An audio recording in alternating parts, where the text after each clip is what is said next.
Hello, my name is Lisa Kelly, and I'm a Programs Manager with the Ontario Chamber of Commerce. Thank you for joining us today to talk a little bit about the Discoverability Network, and more specifically, disclosures and accommodations. This isn't going to be in-depth, but I think it'll give you enough information to get you started on building inclusion into your workplace. So first, what is the Discoverability Network? A quick review. It's a program of the Ontario Chamber of Commerce. You can see our logo here on the bottom right-hand corner of the screen.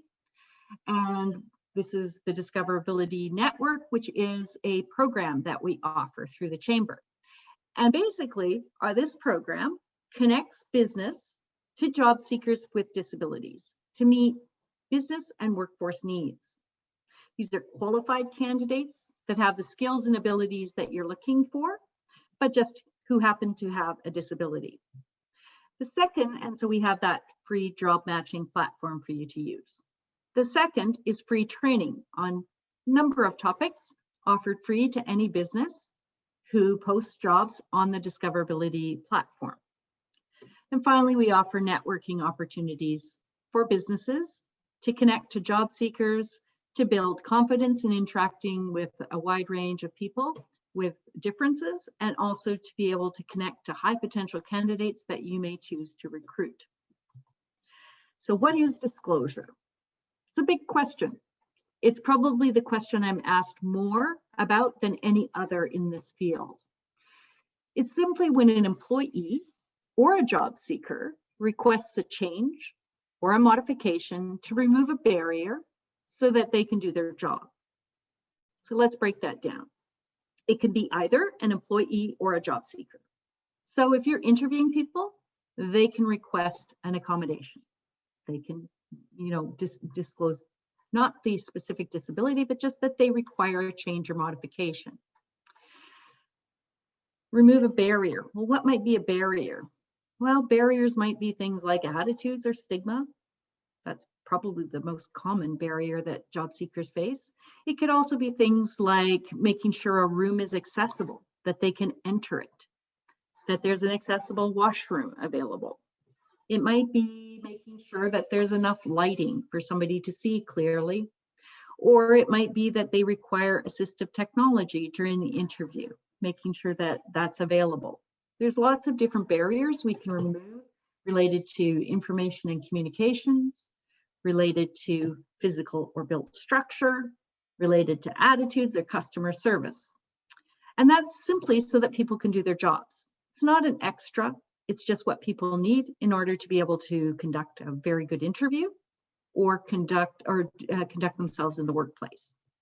Now, I will tell you that from a job seeker or employee's perspective, when we talk about disability disclosure, I often hear them say, I feel like I'm tiptoeing through a minefield. I'll also tell you that when I talk to employers, they tell me, I feel like I'm tiptoeing through a minefield. So let's try to demystify this topic so nobody feels like it's dangerous to talk about disability or disclosure. First off, accommodations are not extras. So when a person discloses, they're not disclosing their disability. In fact, you as the employer are not going to ask them what their disability is. You're going to ask them, what changes do you need in the workplace in order to do your job? Well, do you require a change? And then if so, what are those changes? That's what disability disclosure is. It's not asking somebody about their disability, about their treatment, their medical treatment, about the details of their diagnosis. It's simply asking, do you require an accommodation to do your job? Accommodations are not extras. They simply are what people need in order to do their job, and they're entitled to them by law. Don't think of it as something over and above. Think of it as a way of making that employee better at their job. So it could be, like I said, changes to attitude, processes, or a workplace, so people can do the essential duties of the job. Candidates have to be able to do the essential duties.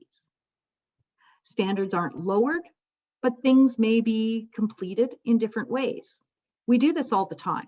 Maybe somebody has, a different way of naming documents. Maybe somebody has a different way of completing a report. It may be different, but as long as the information is reported, it's the same. So if we think about accommodations, it may be that somebody needs to start work at a slightly different time. They're still going to complete the number of hours that are required, but maybe some of that is done at home, or maybe some of that is done starting an hour later and working through lunch, or starting an hour later and having a 15-minute break, and then another 15-minute break instead of the hour lunch that your business may provide. There's great value to having employees and job seekers disclose. So think about this. Let's talk first about job seekers. If a job seeker discloses that they require an accommodation for the interview, they're really asking you to give them changes to that interview so that they can do their best, talk about their skills in the best way. We're not hiring someone for how well they interview, we're actually hiring them for their skills and abilities. So we want them to be able to communicate those or to demonstrate those in an interview. So an accommodation will allow them to do that. People work their best when they're authentic and they don't have to act. So think about it. Do you want somebody spending time, taking extra time to do a task because they didn't have an ergonomic keyboard available? Or maybe they're in pain because their back hurts. Instead of allowing them to stretch every 15 minutes, just stand up and stretch, right? That's an accommodation.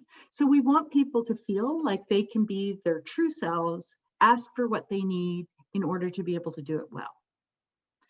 Everybody does things differently. I'll let that sink in. Everybody does things differently, slightly differently. So that can actually be a competitive advantage. And we want to encourage people to be able to do their jobs, but how they do it may vary slightly. Accommodations actually enhance productivity. It's the difference between somebody making do and just getting by versus being really productive and one of your top performers at your company. It's why a lot of accommodations, such as hands-free headsets, are now really common and standard and are used by everybody because it helps make everyone productive, not just employees that require hands-free headsets. Flexible approaches to doing things, so doing things slightly different, can also help us address changing circumstances and context, keeping us nimble. So think about COVID. If you had employees who occasionally work from home, the odds are that they pivoted far more quickly in terms of working productively from home than employees who had never had to do that. They're probably more familiar with technology, about managing their day to be productive, about having a home office already set up. So again, we think about that. There's a lot of organizations that said we absolutely cannot run our business with people working from home on occasion. And I think COVID's shown us how many of us can actually do our work from home. Finally, when people disclose, it gives us as an organization a better chance to plan and have resources available to provide the appropriate supports. So we know what to expect and we can make sure we have those things in place for all our employees throughout the year. How do we encourage disclosure? Well, educate your staff. Talk to them about how you're an inclusive organization and you understand that people do things differently. Create a safe environment for people to share their information. Focus on function, meaning how they'll do it, how they'll end up completing, getting to the outcome versus how they do it. Share how information will be protected because you do need to keep information confidential. And finally, use better language. So instead of saying, do you require a reasonable accommodation, which is not a very welcoming way to ask, how can we help you be your best in the workplace? All right. When we provide accommodations, again, understand they enhance productivity. So giving someone an ergonomic keyboard, if it helps them type faster and be in less pain, that's actually helping us. It's, lowering presenteeism or potentially even absenteeism. We want to be flexible and creative because that can help us be a nimble organization. And we really want to make the accommodation pathways clear. So we want to let everybody in our organization know how they can access accommodations, where they go, what is the process, and we want to document that. If you have any questions, reach out to us at www.discoverability.network, or you can reach out to me, Lisa Kelly. Thank you.